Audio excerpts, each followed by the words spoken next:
भारत में अभी चुनावी मौसम चल रहा है। 986 मिलियन पीपल इंडिया में अभी वोट करने वाले हैं। इंडिया में टोटल 1.4 अरब इंडियंस रहते हैं, जिसमें 65% का एज 35 इयर्स के नीचे है और 50% का एज 25 इयर्स के नीचे है। तो नो डाउट इंडिया का फ्यूचर ग्रो करने में जो सबसे ज्यादा एक्टिव होने वाले हैं वो है यही इंडियन युवा। मगर ये युवा आगे जाके किसको वोट करेंगे वो क्या आपको पता है? यही इंडियन युवा जिन लोगों को वोट करेंगे उन लोगों का एवरेज एज 45 से 60 इयर्स के बीच में है। प्रेजेंटली इंडियन पार्लियामेंट में अगर एमपी और एमएलए को मिला दिया जाए तो 12% है जिन लोगों का एज 40 इयर्स से कम है। तो इस बार क्या यही यूथ आगे आके इंडियन इलेक्शन में एक नया वेव क्रिएट करने वाले हैं? चलिए जानते हैं, मगर उससे पहले एक बार देख लेते हैं यूथ को लेके कुछ कॉमन क्वेश्चंस। पहला, यूथ क्या चाहता है? दूसरा, इस बार इलेक्शन में यूथ किसको सपोर्ट कर रहा है? तीसरा, यूथ पॉलिटिक्स में कितना इंटरेस्टेड है? और चौथा, यूथ को किस बात को लेके फिक्र होता है? इंडियन यूथ रिलेटेड ये सारे सवालों का जवाब आपको इसी वीडियो में मिलेगा। साथ ही साथ आपको डेटा भी मिलेगा कि कौन सा साल में यूथ कितना एक्टिव था पॉलिटिक्स में और इसके वजह से कौन सा पार्टी ने क्या जीता है। इसके अलावा अगर आपको ऐसे ही इंटरेस्टिंग दूसरा वीडियो देखना है तो मैं आपको रिक्वेस्ट करूंगा, प्लीज चैनल में जाइए, वहां आपको बहुत सारे टॉपिक्स में बहुत इंटरेस्टिंग वीडियो मिलने वाला है। आप वो वीडियो देखिए, जो वीडियो आपको पसंद आ रहा है अपने दोस्तों के साथ शेयर कीजिए। और अगर आपको लगता है कि मेरे जैसा क्रिएटर का ग्रोथ जरूरत है तो प्लीज चैनल को सब्सक्राइब कीजिए। और अगर आपको कोई भी टॉपिक में पर्टिकुलर कुछ जानना है तो प्लीज कमेंट कीजिए। Back to topic. 1997 से 2012 के बीच में जो जनरेशन जन्मा है उन लोगों को हम लोग यूथ या फिर जेन ज़ी कहते हैं। इनमें से सबसे बड़े जो है वो ऑलरेडी अपना करियर स्टार्ट कर चुके हैं और सबसे छोटे जो है उन लोगों का एज राउंड अबाउट 12 इयर्स के आसपास में है। ये जनरेशन एक ऐसा टाइम में ग्रो किया है जब इंडिया में बहुत सारा चेंजेस चल रहा था। सिर्फ वेदर चेंज ही नहीं, साथ ही साथ टेक्नोलॉजी अपग्रेडेशन के साथ साथ इंडिया डिजिटलाइजेशन के तरफ में जा रहा था। और सबसे बड़ा हथियार ये जनरेशन को जो मिला है वो है इंटरनेट। और यही इंटरनेट के वजह से ये जनरेशन काफी अपडेटेड है और साथ ही साथ यही जनरेशन में बहुत सारा यूनिकनेस दिखाई मिलता है। फॉर एग्जाम्पल 2020 यूएस इलेक्शन में 65% यूथ जो बिडेन को वोट किया था। इंडोनेशिया में यही यूथ प्रभु सुबियानो को भी वोट किया था। और जिन जिन को यूथ एक्टिव होकर सपोर्ट करते हैं वही पार्टी हमेशा इलेक्शन में जीत जाता है। हमारे देश में भी ये यूथ काफी एक्टिव है रिगार्डिंग इलेक्शन। एक सर्वे के अनुसार पॉलिटिक्स जेन ज़ी का नया अट्रैक्टिव टॉपिक है। साथ ही साथ 77% यूथ का कहना है कि वोटिंग उन लोगों के लिए काफी अट्रैक्टिव है और 41% यूथ का कहना है कि वोटिंग उन लोगों के लाइफ में एक इम्पोर्टेंट पार्ट है। 44% यूथ का मानना है कोई भी पॉलिटिकल इशू में ओपन माइंडनेस बहुत जरूरत है।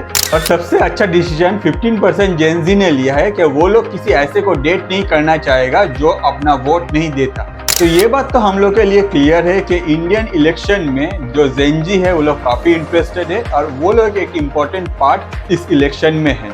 ऑन द अदर साइड 2019 में फर्स्ट टाइम वोटर का काउंट था 15 मिलियन, जो कि 2024 में ऑलरेडी 18 मिलियन हो गया। स्टेट के हिसाब से देखें तो महाराष्ट्र, तमिलनाडु, उड़ीसा, वेस्ट बंगाल और केरला में सबसे ज्यादा फर्स्ट टाइम वोटर इस बार वोट दे रहे हैं। नो डाउट ये यूथ इलेक्शन में एक one of the important part होने वाले हैं। और पॉलिटिकल लीडर्स के पास सबसे बड़ा जो क्वेश्चन था कि ये यूथ को अप्रोच कैसे किया जाए, और इसीलिए पॉलिटिकल लीडर्स ने सोशल मीडिया का हेल्प लिया।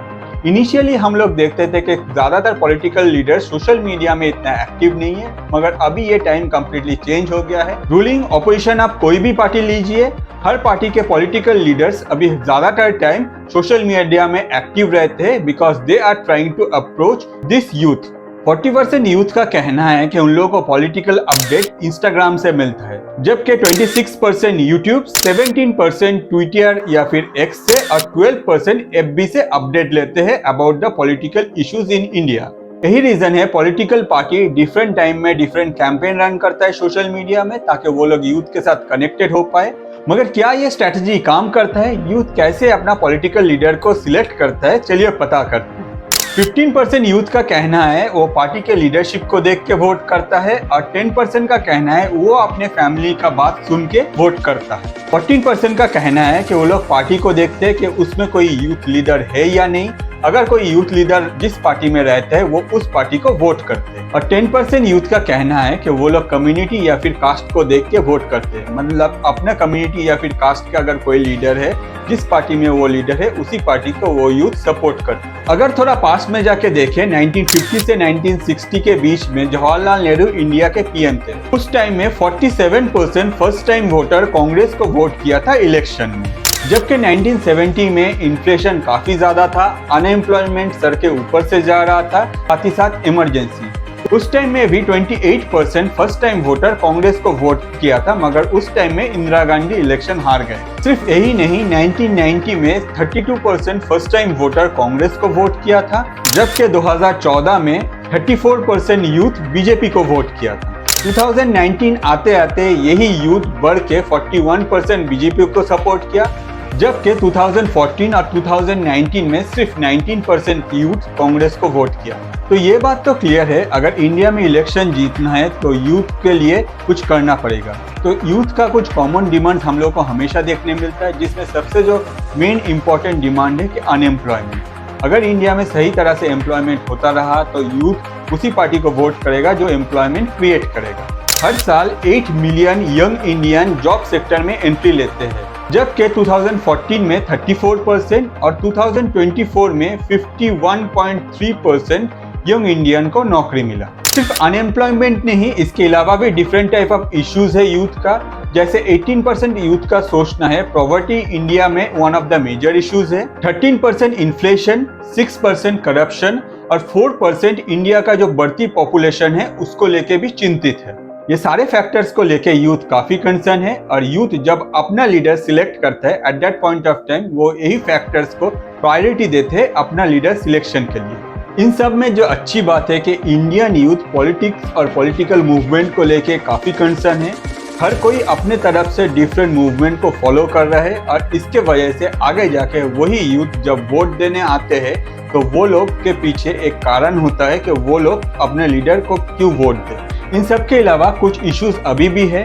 हमेशा देखा गया है कि इंडिया में जो फर्स्ट टाइम वोटर्स है वो अपना वोट के लिए रजिस्ट्रेशन नहीं करते हैं। रूरल एरिया में अभी भी देखा गया है कि बहुत सारे जो इंडियन वोटर्स है वो लोग वोट नहीं डालते हैं। अगर आप उनसे पूछो कि आप क्यों वोट नहीं डालते हो तो बोलते हैं कि एक वोट से क्या जाएगा। मगर हम लोग को भूलना नहीं चाहिए कि बूंद बूंद से ही सागर बनता है। अगर आप जो सोच रहे हो, अगर हर कोई ऐसा सोचेगा तो इंडिया का इलेक्शन क्या होगा। इसीलिए मतदान आपका एक अधिकार है।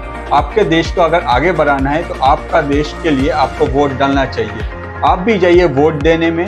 आप इंडिया के जिस एरिया से बिलोंग करते हो, आपके कॉन्स्टिट्यूंसी में कौन लीडर है और कौन सा लीडर आपके लिए सबसे अच्छा है वो आप सिलेक्ट कीजिए। किसी के बात में मत जाइए, खुद अपना डिसीजन खुद लीजिए और अपना वोट जरूर दीजिए। वोट देना हम लोग का अधिकार है, और इसीलिए मैं रिक्वेस्ट करूंगा कि आप सबको, अगर आप ये वीडियो देख रहे हैं तो प्लीज वोट देने जाइए। आपका जो वोट है वो जरूर कास्ट कीजिए। और अगर आपको लगता है कि ऐसे इंटरेस्टिंग वीडियो आपको और देखना है तो प्लीज़ मेरा चैनल को विजिट कीजिए। जो वीडियोस आपको अच्छे लगते हैं वो आप अपने दोस्तों के साथ शेयर कीजिए। कुछ जानना है तो कमेंट कीजिए। साथ ही साथ अगर आपको लगता है कि मेरे जैसे क्रिएटर को ग्रो करना चाहिए तो प्लीज़ चैनल को सब्सक्राइब कीजिए। आज के लिए इतना ही। मैं अतुल, थैंक यू।